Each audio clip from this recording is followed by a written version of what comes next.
Howdy, I'm Katherine Magee, I'm Kyleigh Burson. and our theory is the uses and gratifications theory. The authors of our publication were Eli Katz, J.G. Bloomler, and Michael Gurvich. The original publication was found in a book titled The Public Opinion Quarterly. The year the publication was sent out was in the winter time of 1973 to 1974. The pages that cover the theory were pages 509 to 523. And the title of that article was Uses and Gratifications Research, found in that journal article by the Eli Katz, J.G. Bloomler, and Michael Gurvich, the authors, of course. So the history is pretty interesting. The formation of the theory kind of was more focused on the gratifications derived from when people sought out certain information. Like, what were they looking for? What was that gratification they needed? And from what we discovered, it tracks back to the beginning of the empirical mass communication research. The theory kind of came about through the Laissez-Feld-Stanton collections, specifically the 1942, 1944, and 1949 collection.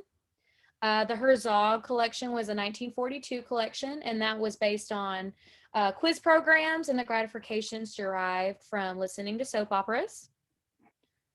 Suchman was another 1942 collection, and that one was based on the motives for getting interest in serious music on radio. Wolf and Feisk was a 1949 collection, and that one was focused around the development of children's interest in comics and kind of what drew them to that. Burleson's 1949 as well was based upon the functions of newspaper reading. They all did share methodological approaches about media functions. They had qualitative approaches in attempting to group those gratifications within each category. But they did fail in a few things, such as to detect the psychological and sociological origins of the needs to be satisfied. They failed to find the relations between various media functions. The theories didn't really contribute to the theory, just more so started that idea of going, what else is beyond this, but beyond the gratifications.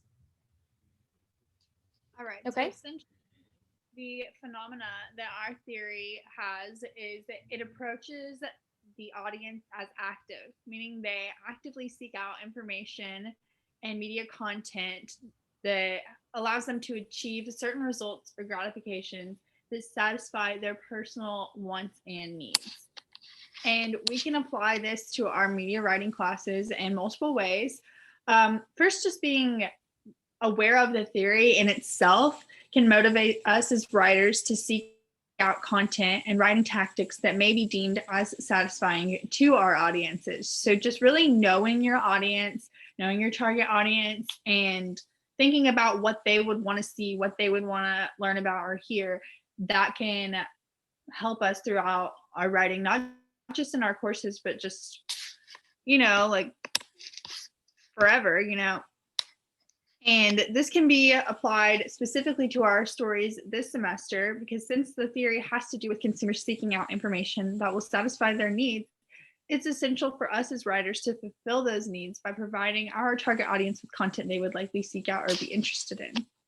People seek out information that allows them to feel like they are well informed with society as a whole. This theory also presents that people read stories, watch TV, anything as a way to kill time with still feeling like they're being productive. So something that I read in the article that I found really interesting is it was basically saying we can't blame the TV for the content. We have to blame the viewer because, we actively seeked out that information, that content, violent video games. We can't blame the video games for being violent. We knew what they were whenever we purchased them and decided to get on them. So that was something that I found really interesting. This really puts the responsibility on the viewer, the consumer itself. And we can use this knowledge to our advantage by recognizing that the theory is audience-based and taking their wants and needs into account when producing stories. Absolutely. Following up on what she said, we formed a graphical representation of our theory. From what you can see on the screen, the gratification seek, that arrow following up, the triangle, that is just kind of showing from the bottom going up the main reasons why people seek out certain gratifications, like the more important ones all the way up to your self-esteem ones. So physical needs obviously is like the direct go-to of reasons why most people get on. And that kind of follows up, food, water, uh, maybe some equipment that you need for your car, stuff like that. You're going to definitely go seek out that gratification of what you need, some medical problems. You definitely want to go Google those things and just kind of figure out what's going on with you. Security, that kind of ties in with safety.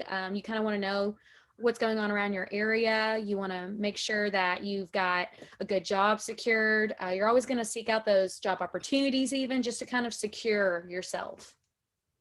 The friendship and love is kind of one where people seek out that gratification, or that's like dating, basically. They're looking for that potential partner in life. Some people, they seek out just for connections. They want to keep those connections with old friends, maybe find new ones.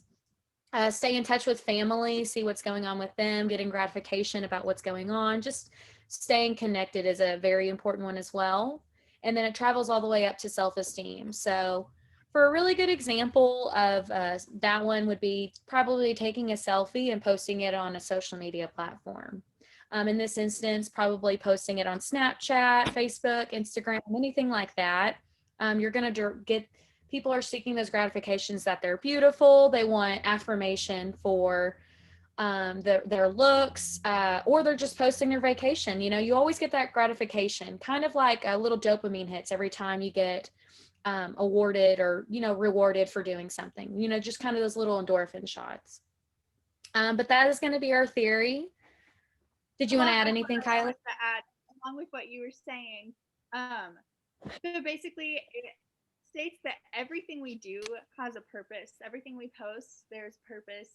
And along with what she was saying, like posting a selfie, you want people to comment on there and say, like, you're beautiful. If you post a picture of your puppy, you want people to say, oh, that puppy is so cute, or whatever. Anything you post, even if it's subconsciously, we don't even realize it, we want that gratification back from other people. And that can apply to our stories and everything like that also. Awesome. Well, thank you guys for your time.